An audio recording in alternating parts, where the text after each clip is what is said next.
Hey guys, we're back with the Great Ace Attorney. Last time we finished the second part of the trial. We got Eggert Benedict up on the stand, presumably. Hereby call this court to order to resume the trial of Miss Gina Lestrade. Lord Van Zeeks, have you successfully subpoenaed the witness?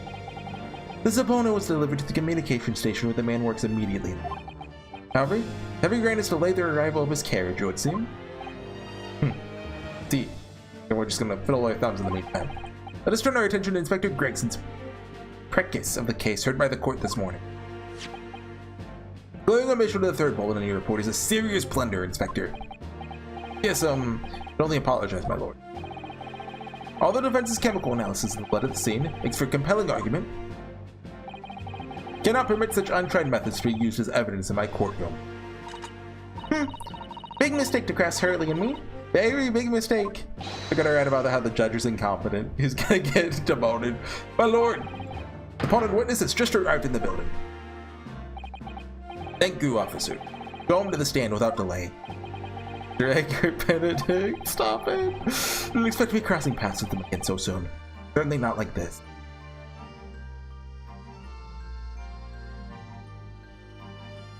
All four brothers are reunited. The long lost one. Thank you for complying with the court subpoena at such short notice, sir. But of course, my lord, as an upstanding member of London society, it's my pleasure to oblige. Now kindly state your name and occupation for the court. Ashley Graydon, communication officer. Was Ashley a guy's name before it got like... I've seen like a I don't know if it's a graph or what, but over time some male names became like what's the name for like unisex? Then gradually became like female names, like I think Charlie is kind of doing that, like it's kind of like both now, or like you get what I mean, right? So was Ashley originally a male name, or I mean you know what, there's the guy in Evil Dead, his name's Ashley, although I always thought that was just like, oh, he has a girl's name. Communications officer. Mr. Graydon and I both work at London's Central Communication Station. Now perhaps somebody would kindly explain what all this is about? Graydon. Ashley Graydon. Ashley Graydon. Dawn. Ashley? I don't get the pun. Maybe, yeah, something to do with fire and Ash Gray? 27. You were apprised of the situation by the court officer on your way here, I presume? Yes, I was. Something to do with a murder that took place at a pawnbroker's on Baker Street. Some nonsense about me having been there on the night in question. That is the accusation, indeed. This really is beyond a joke, you know. Very well. Without further delay, the court will hear your testimony now, Mr. Graydon. You will respond to the accusation made against you under oath. Yeah. Gladly, my lord, gladly. Witness testimony. Accusation. Naturally, I have occasion to make use of pawnbroking services from time to time. You're seriously suggesting I colluded with these thugs to break into the place on the night of the murder. No intention of admitting to such outrageous accusation. You didn't say you did it, though. Even if certain parties have present claim that my blood was found at the scene. Some Scarmouch detective's homebrewed tincture can hardly be taken as serious evidence. So you deny the accusation completely, do you?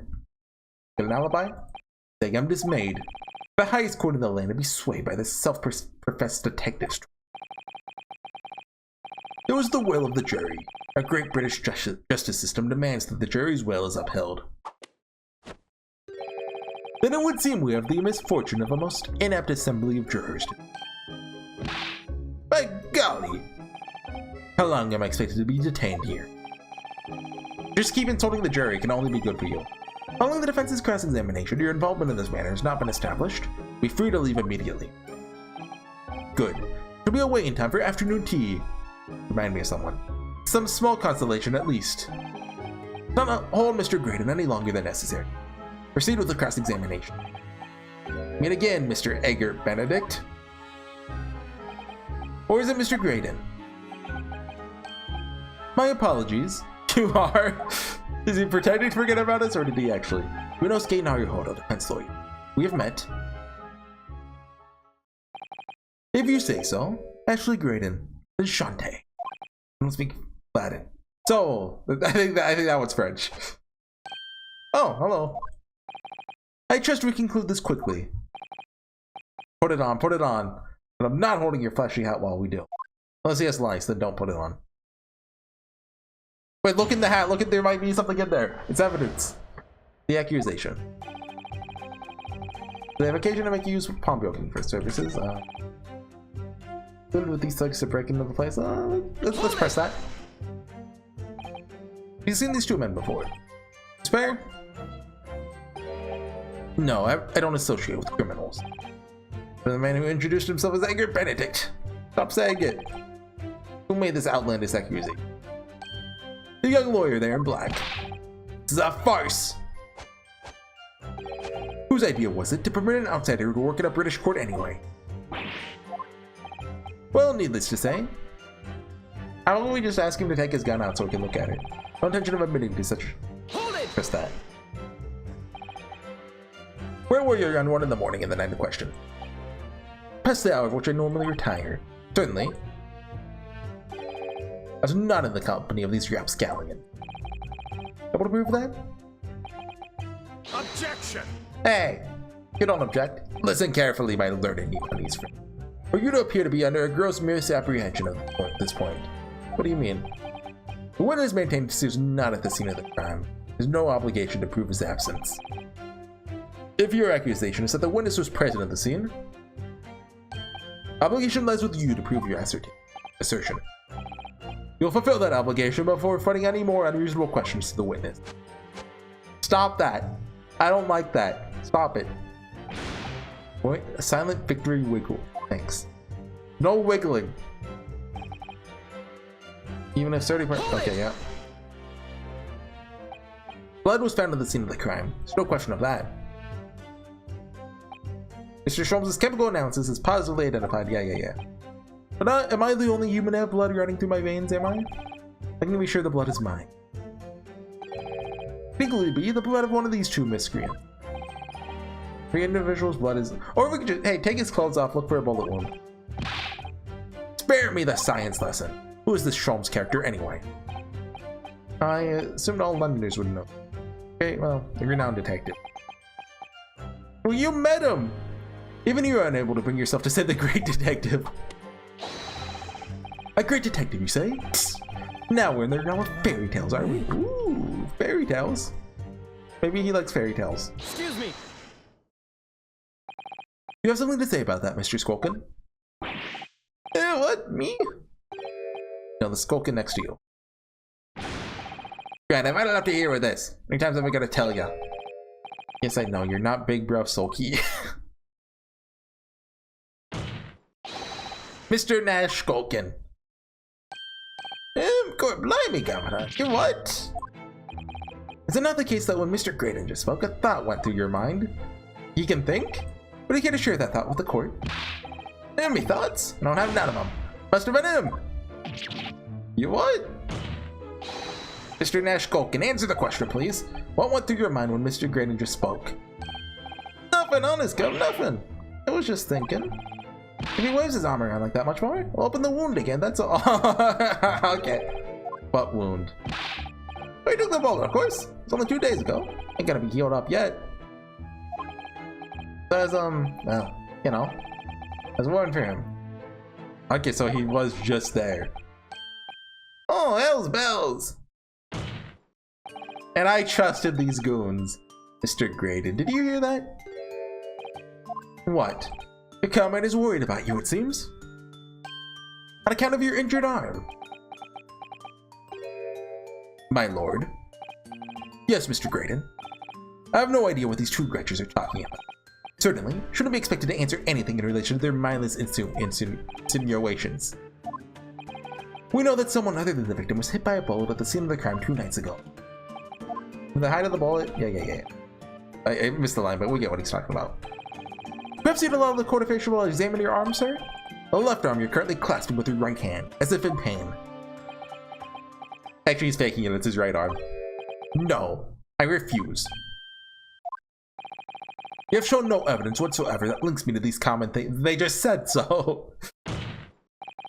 Accordingly, I'm not obliged to prevent any such invasion of my privacy. I've already said, completely uninvolved in all of it. Never had anything to do with the pawnbrokery where this fellow was killed whatsoever. Take offense at the insinuation that I was in any way involved. Then we have nothing whatsoever to do with Mr. Windibank's pawnbrokery. My lord, I would like that last statement to be added to Mr. Graydon's formal testimony. Very well, counsel. We're just gonna... So I just... Is it one of these or the disc? Whose name is on this one? I always forget. Putting it very neatly, but still. Perhaps he ran out of paper. I don't know what the front and the back. That's Mason's blood. Right. What is... That one is also McGilded's? I forget what these things are about, honestly. They don't matter in the case, probably. It's gotta be the music disc. Objection! Have you ever seen this disc before, Mr. Graydon?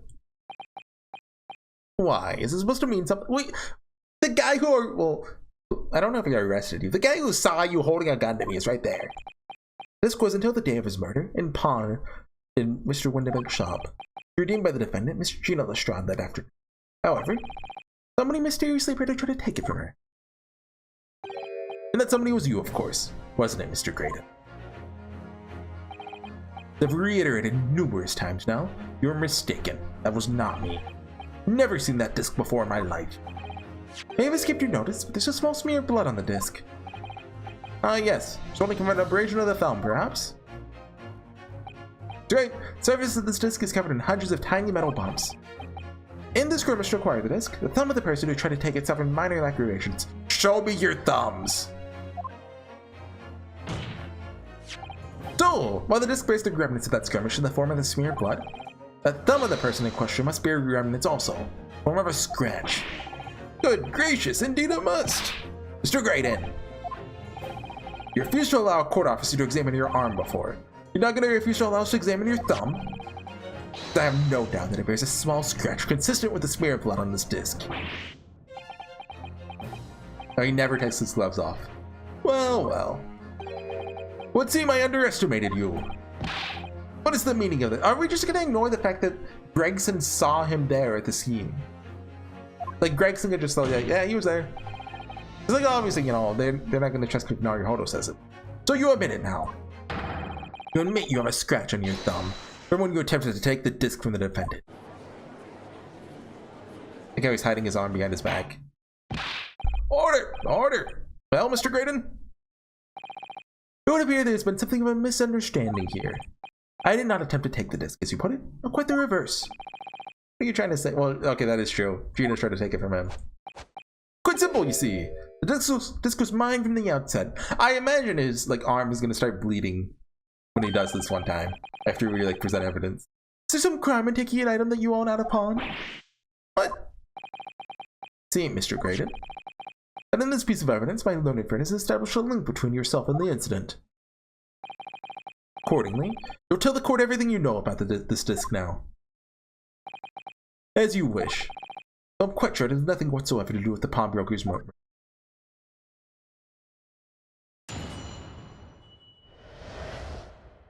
Well, I just thought of something.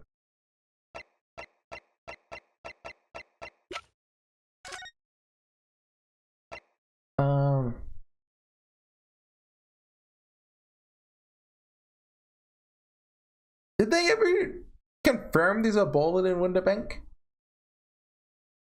I'm just wondering if something similar happened to him, like Sholmes, where he wasn't hit by the bullet, but actually something else. The disc. The note on the desk saying firmly gilded, but the item belongs to me. Redemption ticket was stolen from me by the accused, the filthy Getterling, on the day in question. I proceeded at once to the shop in order to explain my situation and redeem my article. In the end, of course, the disc was taken by the police. In other words, absolutely no reason to break into the shop later that same night. He did want the second one, though. I hear you correctly, sir. Miss McGilded, you say? The famous London philanthropist? Who perished in this very courtroom 2 months ago after being acquitted of a distinctly messy murder? Yes, my lord. The one and the same. Good lord, Mr. Graydon! You saying that Mr. McGilded and yourself were acquainted? Yes, that's correct.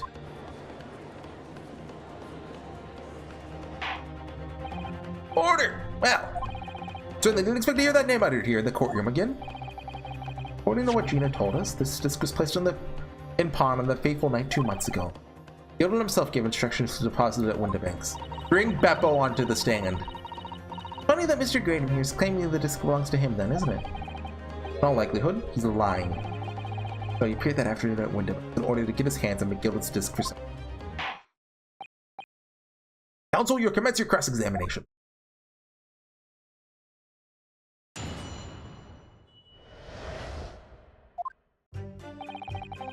Note on the disc saying, "For McGilded, the item belongs to me.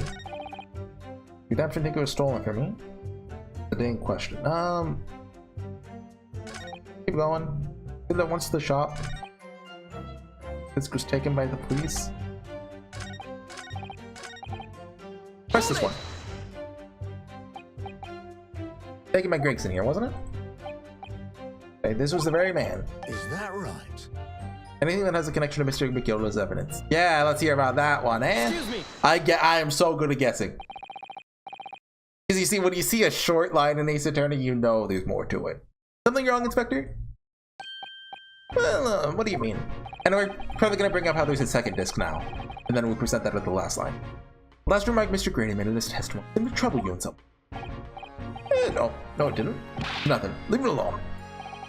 Let me ask you this, Inspector. Why is Scotland Yard gathering Mr. McGilded's possessions? Can't tell you something like that, Sunshine. Do you think... Okay, so we know someone shot Mr. Eggert Benedict. Was it McGilded? Because it is kind of pointing that he's alive and like, you know, through Beppo. I really hope he didn't tell Beppo in there to burn. I mean, I can buy it, although I think it'd be cooler to be Barrack von Ziegs.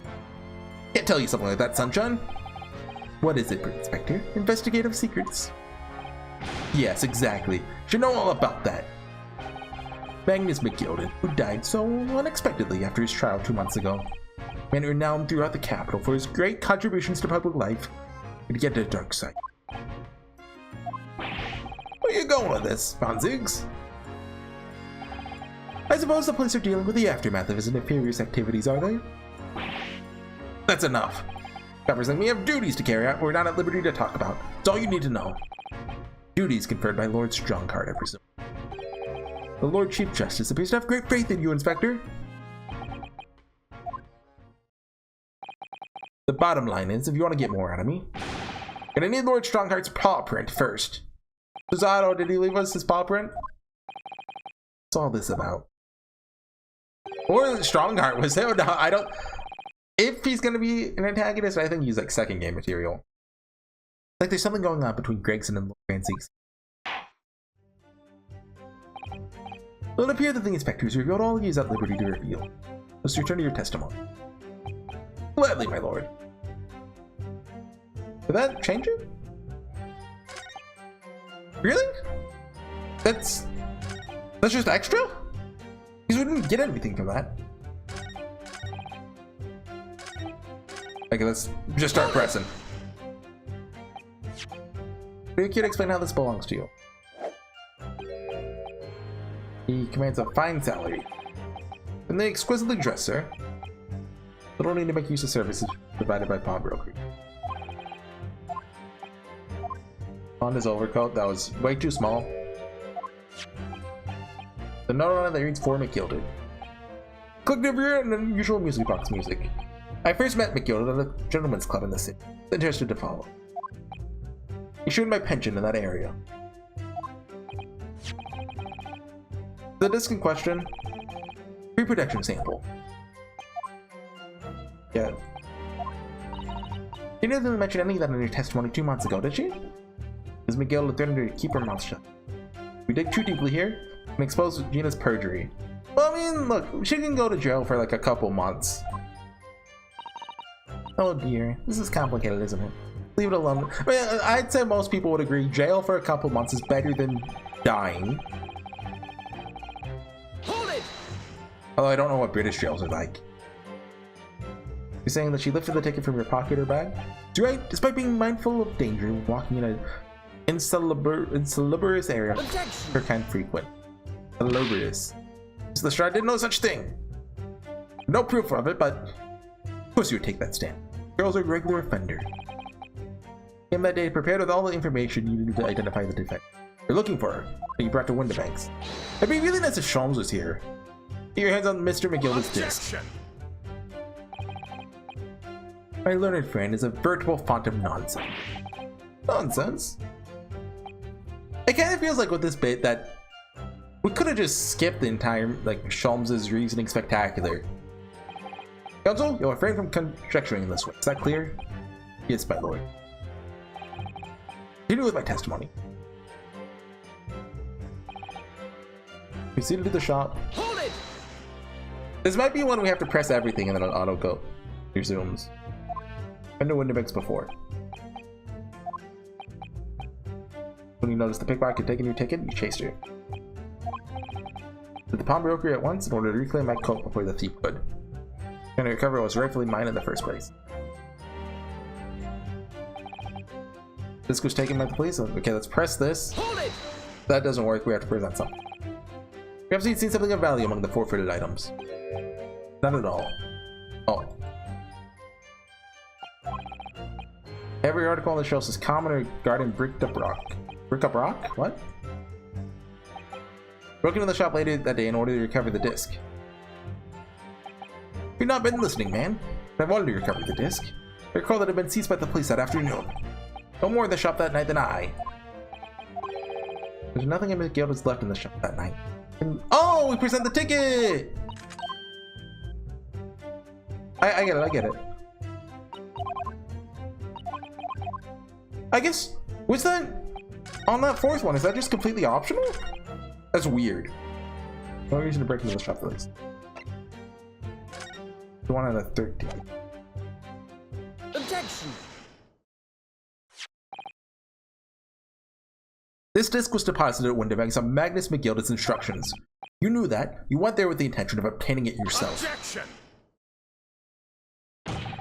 Conjecture again. And in any case, the disc was taken into custody by the police that afternoon. Witness had no reason to visit the pawnbroker again that night. Objection!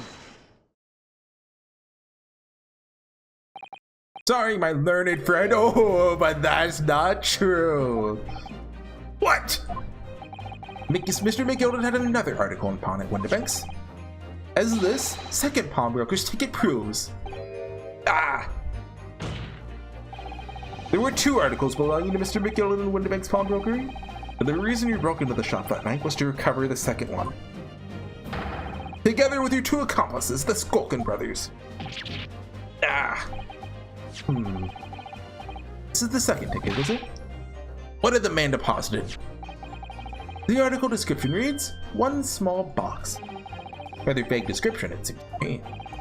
He's suggesting that I broke into the pawnbroker with these clowns in order to steal some trinket box? I believe there are adequate grounds to suspect that you did. This is absurd. Why on earth would I do such a thing? Once the article had been forfeited, I could simply walk into the shop and purchase it. There'd be absolutely no need for me to resort to theft. That's a good point. Indeed. But this makes a solid argument. What if it wasn't going up for sale? Means if for some reason, this Graydon fellow needed the small box that very night, does it? Objection!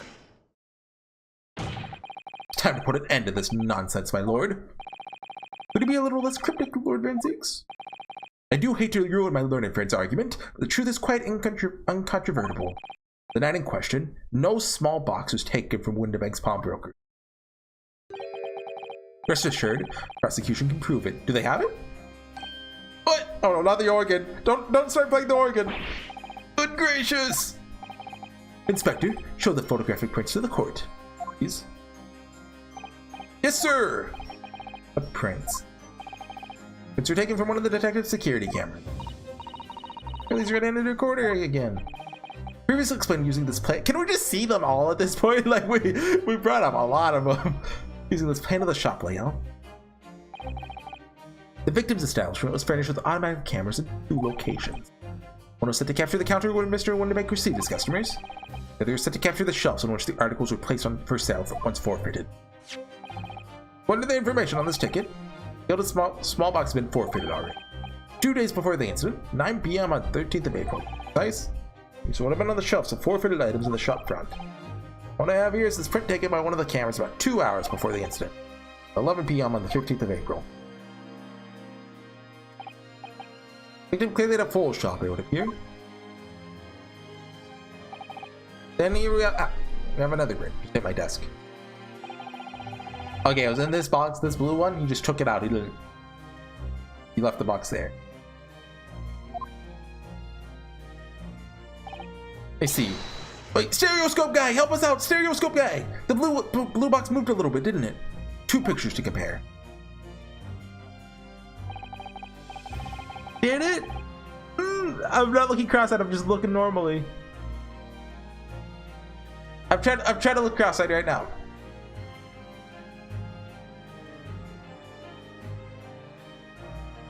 I'm not, I can't do it.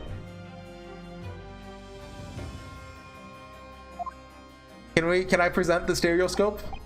It's starting to make my head ache. Obviously, Scotland Yard would consider theft as one of the possible motives, with the possibility that something had been taken in addition to the victim's life. But I'm guessing either that blue box or the green box are put back slightly off, like where they were. You might have already compared these 2 prints thoroughly, Inspector. Yes, sir! Use a stereoscope. And every single item in each of these 2 photographic prints. Yours conclusion is exactly the same number are present in both. In other words, nothing was taken from the pawnbroker on the night in question. My learned friend's assertion is nothing more than a hopeful fantasy. Ah, I don't believe it. Could have just shown that he stolen McGillen's pawn box. Stop that! I hate the wiggle, but I've been able to break him down at last. You know what, you know? I've been thinking. Whenever these 2 photographs, do you think are exactly yes. I know where we're going with this. What? So, counsel, in light of your evidence, what is your position? The fact on the night of question, nothing was stolen. You accept the prosecution's assertion. I don't know. Have you hit a discrepancy? Yes. Before I give my answer, I'd like to try something, if I may. Try something? What do you mean, counsel? You to use a certain piece of evidence from the court record. Not entirely sure I follow. Stereoscope. Take that! Juror number 3 better just go wild. Like, oh yeah! Like to use this device, my lord. View the 2 prints stereoscopically. Oh! Yes, you've got the bug at last. You can't resist it, can you? Join me. They've got the cross-eyed compulsion. Juror number 3, what a surprise. Come on, you know. Put the pictures in place and see what this wonderful contraption shows us.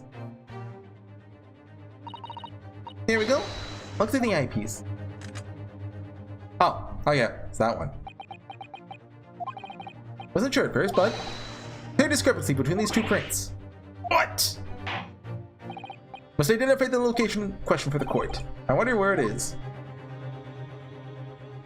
Take that! Granted, these 2 prints are almost identical. However, there is one minor discrepancy between them. What? Well, I wanted you to not do that so I could look at them by themselves to see if I could notice it. When you view the 2 pictures stereoscopically, a single area stands out being different. Location of this small box. Wait! Unbelievable!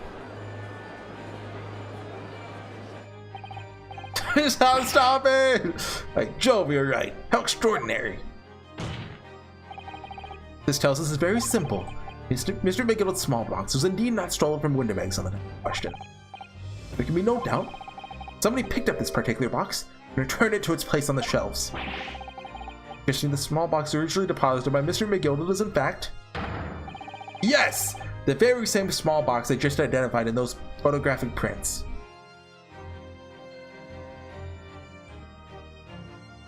Okay, so I'm trying to think of the bullets, right? So, the Skulkins shot Sholmes. Windibank must have shot Eggert Benedict. Because I was thinking this whole time that he used his gun, right? No, that just doesn't make sense. We're not doing that. There's a third gun now. So, Windibank's gun just shot Eggert Benedict into the calendar. There was not a dual wielding action like I was thinking before. That is just we're not doing that. And then Eggert must have.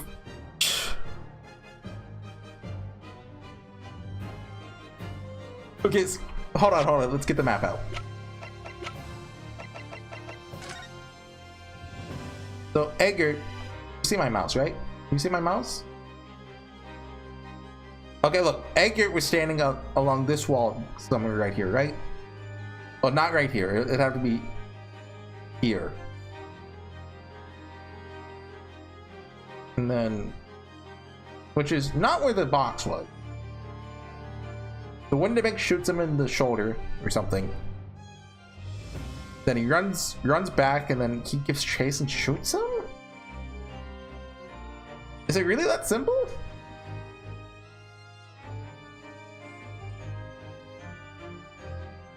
I mean, I guess it is. I guess this whole time I was just overthinking it with Windibank's bullet, right? That must be, yeah, so it's really just that simple? And what about like Iris's cat door machine? Is that not going to be relevant? Objection! Mindless guesswork. What if it was? So a box was moved on the shelf. Nothing was stolen. It means quite simply, nothing has changed. That may be true, but right, the box was obviously it was what was in the box. Doesn't mean it was moved. It changes everything. I believe this changes everything about the case. How could that possibly be? The crucial point is that the fact that what was moved was a small box. In other words, we have to consider what might have been inside that box. What are you suggesting? I'm suggesting that we need to examine that box as soon as possible. A vital piece of evidence is sitting on the shelves at Windibanks as we speak. Objection! Won't be necessary. Some little box belonging to a man who died 2 months ago can't possibly be relevant to this case. And watch there be blood in it from his thumb or something. Or does not uphold your objection, Lord Van Zeeks. Bailiff, arrange for an officer to go to Baker Street at once. Take the small box in question and bring it back here for further examination. Okay, I still like my theory where Barrick Von Zeeks was dual wielding guns and shot both of them. But can we do that? That's a fun one. He's not happy.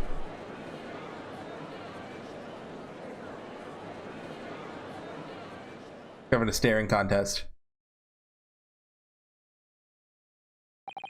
Should have a report within half an hour. I think perhaps we should recess for a short while until the evidence is brought forth. We don't be hoodwinked by such a farce. Disappointing. Beg your pardon, Lord Van Zeeks. This is nothing but a smokescreen. Deep honey specialty, it would seem. I'm a ninja. What are you trying to say? Learned friend has persisted with the same line of reasoning from the very beginning. His witness's intent was to steal an article belonging to Mr. McGillicud from the pawnbroker.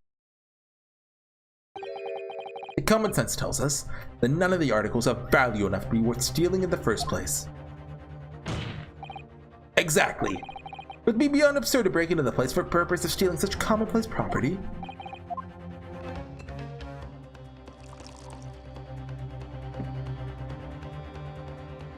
There was another disc that like has like a Morse code message or something, right?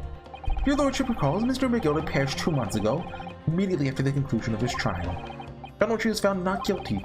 Found which was established he was an upstanding member of society, his reputation implied, in fact.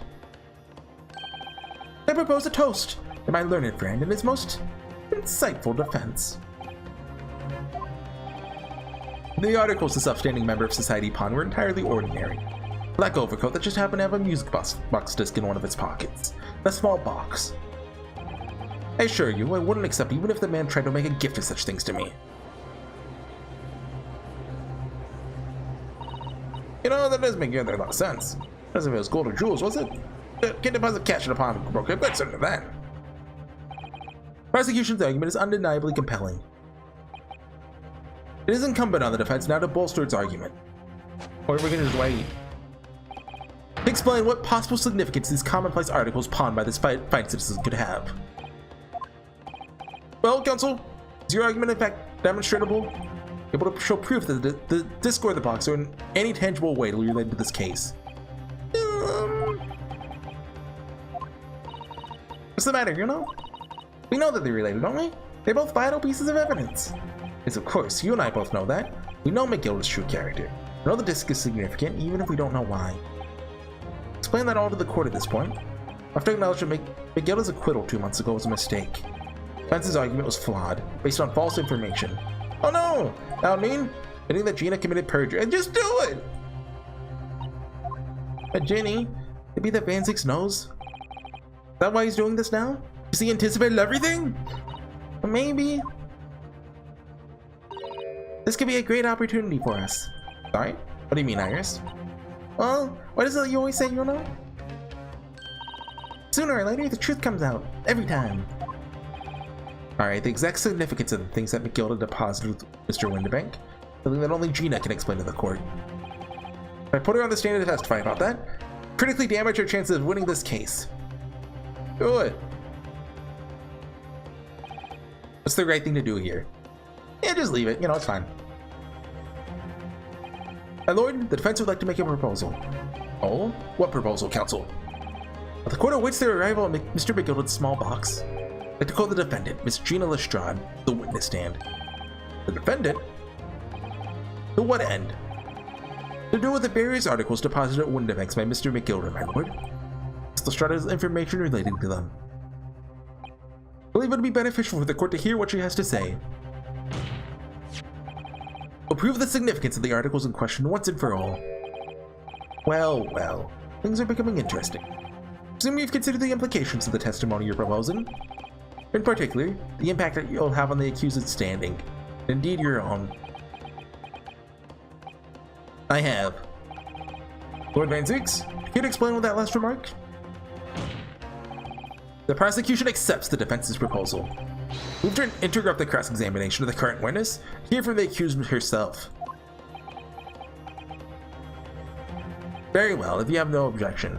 So, you know what? I think it'd actually be really cool if McGilda was dead the whole time, and that the last part of this trial is just righting the wrong they did, you know, by declaring him not guilty, even though it doesn't matter. Because, you know, he's dead. But I mean, I assume he's alive. Court will now hear the testimony of the defendant, Miss Gina Lestrade. Your witness is currently in the stand. May step down until further notice. Don't let him run for it. I shall bid you good day. Wait. You, sir, shall remain in the stand while Miss Lestrade testifies. As you wish. Alright then, Gina, it's time. I know this will be hard, but please, put your faith in me here. Good luck, Bruno. I was kind of thinking we might end up with a, like a 1-4, you know, the final, what do you say, Rise from the Ashes is a DLC case? I mean, I kind of would. But anyway, 1-4 where, you prove Edgeworth's innocence, right? Spoilers. But then he's like, wait, what about that trial from a long time ago? We need to clear the truth about that now. That we might do one of those, like we prove it was this guy who shot Windibank. But then we got to get to the bottom of the real truth. Anyway, is it 40 minutes? I think we call it there. Probably a good place to stop. I think it's next time. Bye.